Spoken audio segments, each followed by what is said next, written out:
സംഭവമാണ്. സ്വർഗത്തിലേക്കും നരകത്തിലേക്കുമുള്ള ആളുകളെ വേർതിരിക്കാൻ വേണ്ടി പറയുന്ന ഹദീസ് സയ്യിദുനാ റസൂലുള്ളാഹി സ്വല്ലല്ലാഹു അലൈഹി വസല്ലം പറഞ്ഞ അന്ന് രാത്രി ഹദീസിൽ കാണാം, രാത്രി ഭക്ഷണം ഉണ്ടാക്കുന്നതിന് അടുപ്പിന്റെ മേലെ വെച്ച ചട്ടി, ആ ചട്ടിയിൽ വെള്ളമൊഴിച്ച് പിന്നെ എന്ത് ചെയ്യണമെന്നറിയാതെ ചിന്തിച്ചിരുന്നു പോയി പലരും. നേരം വെളുക്കും വരെ കരഞ്ഞ സ്വഹാബിമാരുണ്ട്. ഒരു തുള്ളി ഭക്ഷണം പോലും കഴിക്കാതെ അന്നത്തെ രാത്രി കഴിച്ചു കൂട്ടിയവരുണ്ട്. എല്ലാവരും ഒരേ ചിന്തയിലാണ്.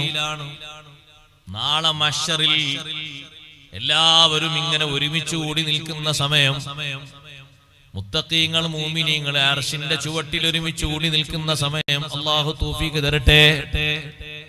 അർശിന്റെ തണലിൽ കൊള്ളാനുള്ള ഭാഗ്യം തന്നെ സഹോദരങ്ങളെ എല്ലാവർക്കും ഇല്ലല്ലോ. നിശ്ചയിക്കപ്പെട്ട ചില വിഭാഗം ആളുകൾക്ക് മാത്രമല്ലേ തണലുള്ളൂ. 7 വിഭാഗമല്ല 70-ലധികം വിഭാഗമുണ്ടെന്ന് ഇമാം ഖസ്തല്ലാനി റളിയല്ലാഹു അൻഹു പറഞ്ഞു.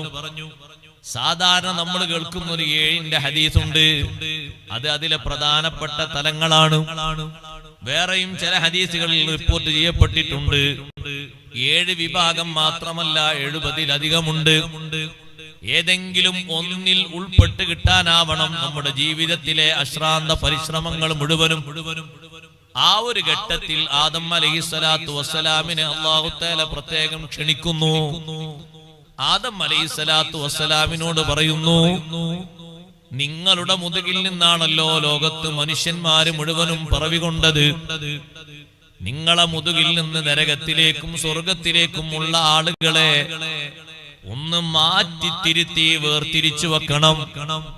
നരകത്തിലേക്കുള്ള ആളുകളെയും സ്വർഗത്തിലേക്കുള്ള ആളുകളെയും വേർതിരിക്കണമെന്ന് പറയുമ്പോ ആദം അലൈഹിസ്സലാത്തു വസ്സലാം അല്ലാഹുവിനോട് ചോദിക്കും, അല്ലാ, എത്ര ആളുകളെയാണ് സ്വർഗത്തിലേക്ക് ഞാൻ കൊടുക്കേണ്ടത്? എത്ര ആളുകളെയാണ് നരകത്തിലേക്ക് അയക്കേണ്ടത്?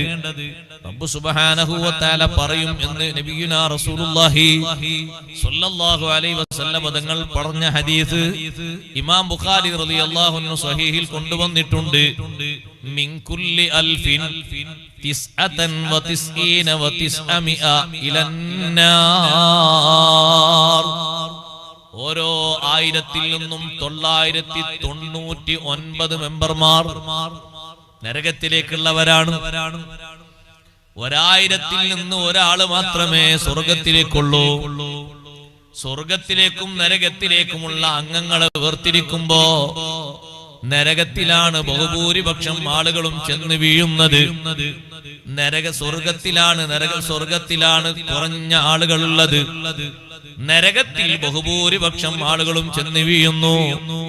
1000 ആള് നരകത്തിലേക്ക് പോകുമ്പോ ഒരൊറ്റ മെമ്പർ മാത്രമേ സ്വർഗത്തിലേക്ക് വരുന്നുള്ളൂ. 10,000 ആളുകൾ നരകത്തിലേക്ക് വീഴ്ത്തപ്പെടുമ്പോ 10 ആളുകളെ സ്വർഗപ്രവേശനം നൽകപ്പെടുന്നുള്ളൂ.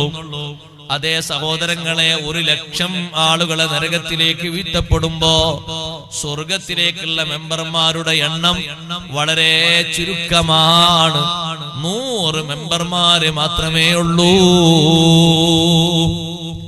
കോടിക്കണക്കിന് ആളുകൾ അപ്പുറത്ത് നരകത്തിൽ പോയി ആപതിക്കുമ്പോഴും നരകം അതിന്റെ ആക്രാന്തവും നരകം അതിന്റെ ആക്രോശവും അടങ്ങാതെ അല്ലാഹുവിനോട് ചോദിക്കും. എത്ര കൊടുത്താലും ചോദിക്കും, അല്ലാഹുവേ, ഹൽ മിൻ മസീദ്, ഇനിയും തരാനുണ്ടോ? യൗമ നഖൂലു ലി ജഹന്നമ ഹലിം തലഅതി. നരകത്തോട് നമ്മൾ ചോദിക്കുന്ന ദിനം, നരകമേ നിനക്ക് നിറഞ്ഞോ? നിന്റെ ഉൾഭാഗം നിറഞ്ഞ് കവിഞ്ഞോ എന്ന് ചോദിക്കുമ്പോ നരകം തിരിച്ചു ചോദിക്കുന്നത് ഹൽ മിൻ മസീദ്, ഇനിയും തരാനുണ്ടോ? ഇത്ര കോടിക്കണക്കിന് ആളുകളെ നരകത്തിലേക്ക് വലിച്ചെറിഞ്ഞ് ആ നരകത്തിലേക്ക് കൊണ്ടുപോയി വീഴ്ത്തിയ ശേഷവും നരകം അല്ലാഹുവിനോട് ചോദിക്കുന്നത് ഇനിയും തരാനുണ്ടോ എന്നാണ്. ഈ ശതമാനം വെച്ച് വേണം മുഅ്മിനീങ്ങളെ നമ്മൾ അധ്വാനിക്കാൻ. അതാ തുടക്കത്തിൽ നരകത്തിലേക്ക് പോകുന്നത് എളുപ്പമാണ്, സ്വർഗത്തിലേക്ക് പോകുന്നത് വലിയ അധ്വാനമാണ്. വളരെ വലിയ അധ്വാനം സ്വർഗപ്രവേശനത്തിന്റെ പിന്നിലുണ്ട്. അല്ലാഹു ആ വലിയ വിശാലമായ റഹ്മത്തിൽ അല്ലാഹു നമ്മെ ഉൾപ്പെടുത്തുമാറാകട്ടെ. നരകത്തിലേക്കും സ്വർഗത്തിലേക്കും ഇങ്ങനെ മാറ്റിത്തിരിക്കുന്ന ഹദീസ് പറഞ്ഞു. ഈ ഹദീസ് ഓതിക്കൊടുത്ത ശേഷം സ്വഹാബത്ത് അന്ന് രാത്രി ഭക്ഷണം കഴിച്ചില്ല. ഒരു യാത്ര കഴിഞ്ഞ് വരികയാണ്. പലരും ഭക്ഷണം ഉണ്ടാക്കുന്നത് മറന്നുപോയി. നേരം വെളുക്കുമ്പോ അവര് ചോദിക്കുന്നത് അയ്യുനാ ദാലിക്കൽ വാഹിദു യാ റസൂലല്ലാഹ്, 1000-ൽ 1 മെമ്പർ എന്ന് പറഞ്ഞില്ലേ, ഞങ്ങളെ കൂട്ടത്തിൽ നിന്ന് ആ ഒരാള് ആരാണ്? 1000 ആള് സ്വർഗത്തില് നരകത്തിലേക്ക് പോകുമ്പോ ഒരാളല്ലേ സ്വർഗത്തിൽ പോകുന്നത്? ഞങ്ങളെ കൂട്ടത്തില്ല ഒരാള് ആരാണ്? എല്ലാവരും ചോദിക്കുന്ന ചോദ്യം അതാണ്. അയ്യുനാ ദാലിക്കൽ വാഹിദ്, അയ്യുനാ ദാലിക്കൽ വാഹിദ്, അയ്യുനാ ദാലിക്കൽ വാഹിദ്. ആ ഒരാള് ആരാണ്? ഒരാള് ആരാണ്? നബി സല്ലല്ലാഹു അലൈഹി വസല്ലം തങ്ങൾ അവരെ ആശ്വസിപ്പിച്ചുകൊണ്ട് പറഞ്ഞു, നിങ്ങൾ ബേജാറാകണ്ട, നരകം നിറക്കാൻ അല്ലാഹു തആല ഇവിടെ വേറെയും സൃഷ്ടികളെ സംവിധാനിച്ചിട്ടുണ്ട്. മനുഷ്യരെ കൂട്ടത്തിൽപ്പെട്ട തന്നെ വിചിത്ര രൂപത്തിൽ അല്ലാഹു സൃഷ്ടിച്ചു വെച്ചൊരു സൃഷ്ടിയുണ്ട്. 2 വിഭാഗമായിട്ട് അറിയപ്പെടുന്ന യജൂജ് മഅജൂജ്, യാഗോഗ് മാഗോഗ് സമൂഹമുണ്ട്. നിങ്ങളെക്കാൾ എത്രയോ അവരധികമുണ്ട്. സ്വഹാബത്തിനെ ആശ്വസിപ്പിച്ചെങ്കിലും സ്വഹാബത്തിന്റെ മനസ്സിന് സമാധാനമായിട്ടില്ല. നരകത്തിലേക്കുള്ള ഒരു വിഷയം പറയുമ്പോ ഇത്ര പേടിച്ച് പൊട്ടിക്കരഞ്ഞ ഒരു വിഭാഗം മുഅ്മിനീങ്ങളെ കൂട്ടത്തിൽ വേറെ കാണാൻ കഴിയില്ല. സ്വഹാബിമാരെ പോലെ സ്വർഗത്തെ പറ്റി പറയുമ്പോ ഇത്ര താല്പര്യപ്പെട്ട് സ്വർഗം വാങ്ങുന്ന ഒരു സ്വഹാബത്തിനെ പോലെ വേറെ കാണാൻ കഴിയില്ല.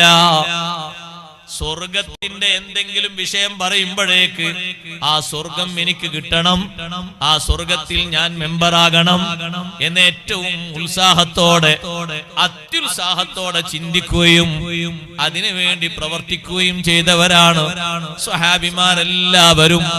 സ്വഹാബി വനിതകൾ മുഴുവനും അങ്ങനെ തന്നെയാണ്. സ്വർഗത്തിലേക്കുള്ള നല്ലൊരു വഴിയാണ്. നേരത്തെ സ്വാഗത